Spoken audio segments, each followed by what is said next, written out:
Trista beskedet för Mikael Persbrandt och Sanna Lundell, får inte som de vill. Det går trögt i husförsäljningen för Mikael Persbrandt och Sanna Lundell. Mikael Persbrandt, 60, och Sanna Lundell, 40, är ett av Sveriges mest kända par. Här bor Mikael Persbrandt och Sanna Lundell. För 20 år sedan erkände de sin kärlek för varandra och efter många år valde de att flytta in på Stora Lundby gård i Sorunda. Flytten dit skedde så sent som 2016 och där har de haft det gott ställt under åren med hemmabio, pool och hästgård, något Sanna njuter rejält av eftersom djuren är en av hennes stora passioner.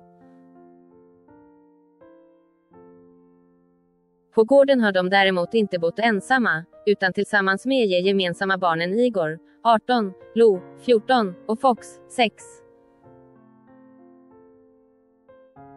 Hinten, hit vill Mikael och Sanna flytta. Men i maj meddelade de ett stort beslut. Villan ska säljas och flyttbilarna ska packas. Exakt var lasset går har varit oklart. Sanna har däremot hintat om en drömdestination för nästa boende. Kanske mitt favorithotell i världen. Nu checkar vi ut efter 2 ljuvliga dygn i Åre.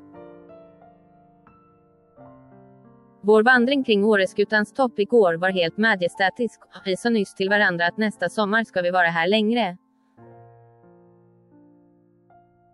Då blir det minst en vecka, för vi vill hinna gå till Blanktjärn, till Vackermon, bada i Byxtjärn och gå upp på Renfjället, plocka blåbär och hjortron.